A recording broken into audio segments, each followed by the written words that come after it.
So in this little movie, I'm just going to show you the spine, side-to-side controls now. So we have again two different splines, a strong one and a gentle one. So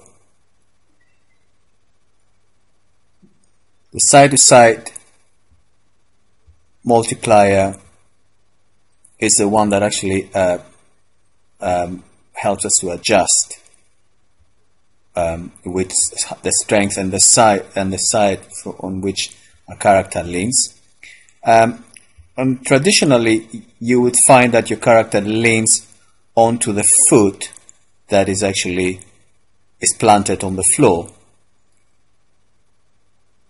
But you know, the thing with animation, especially cartoony animation, is actually breaking the rules. So you know, there's nothing to stop us from getting to lean on the other way. And I think that you find a lot of cartoonists and animators, they break the rules all the time. And I think, you know, this is the nice thing about this tool, is that it allows you to do the right thing, but it also allows you to break the rules. I mean, the reason I sort of developed it is because as an animator, I wanted sort of something to help me sketch things really fast and work my ideas sort of like kind of fast, and also to allow me to break things and to experiment and do the wrong things in order to find, you know, the right way, if you see what I mean.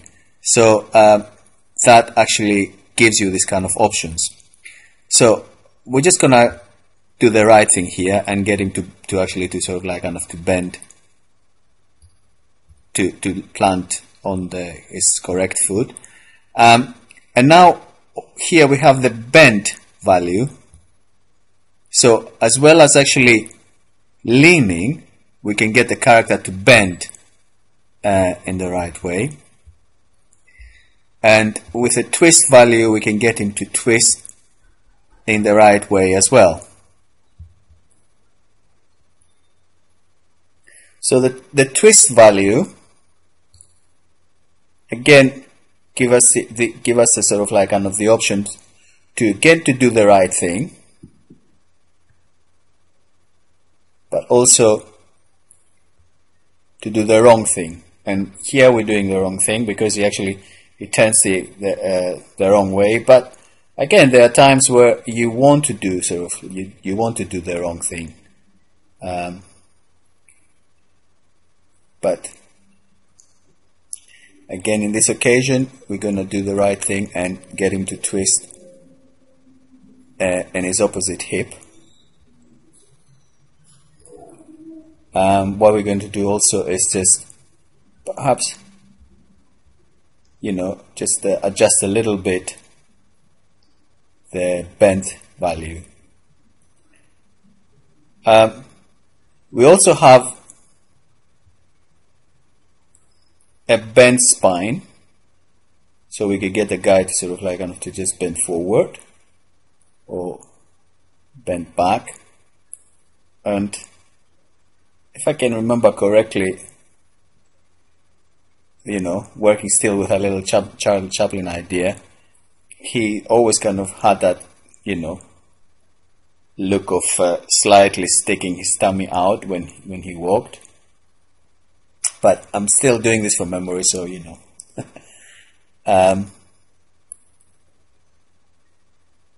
This here is an additional option.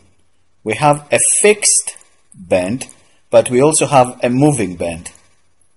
Now, in order to actually to use the moving bend, what we need to do is to zero the twist and the bend values, because if we were to have sort of a kind of overtly bend forward and back sort of motion, we don't want to also add a twist and a bend, because you know it's just going to look sort of like kind of too unnatural. Even, you know, even though I said about breaking things, I think that there are things that, you know, they are too much to break. So that kind of motion would be more sort of believable or appropriate if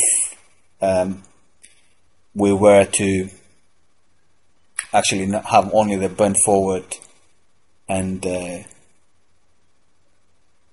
back sort of value. And this, in addition to the bend value of the head, which will come in a minute, it will give you sort of like a kind of, you know, more fun kind of character. But I mean, as I said, I mean, you know, you can break it, you can do whatever you want. It is your walk cycles. You know, if you choose to actually to use it in any way you feel like it, just you know, sketch with it, adapt it, do whatever you want. So, but you can see that if I add to that all this kind of stuff, it starts to become a little bit too much. But again, you know, there might be times where this is the kind of thing that you want to actually to sketch. This is the ideas that you work for. Anyway, so what I'm going to do, I'm just going to return to the fixed bend.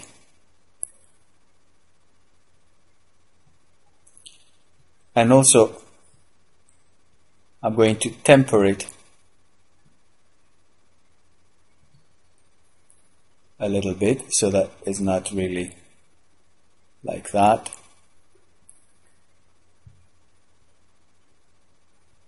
And let's play it again. And tone down the bend a little bit, the side to side bend a little bit. And then turn the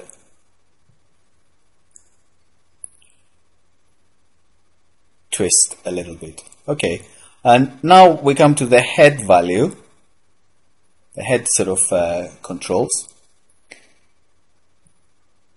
and we have the head twist value. So if I zero that, I'm gonna zero sort of like kind of close to zero all of these sliders. So we can get the head to actually look like it's more fixed by getting a twist value that is actually opposite. It's going to the opposite direction of the twist of the body, if you see what I mean. And also we can adjust the bend. We have also twist for the neck, and we also have bend for the neck. And of course we have the head bend forward and back slider.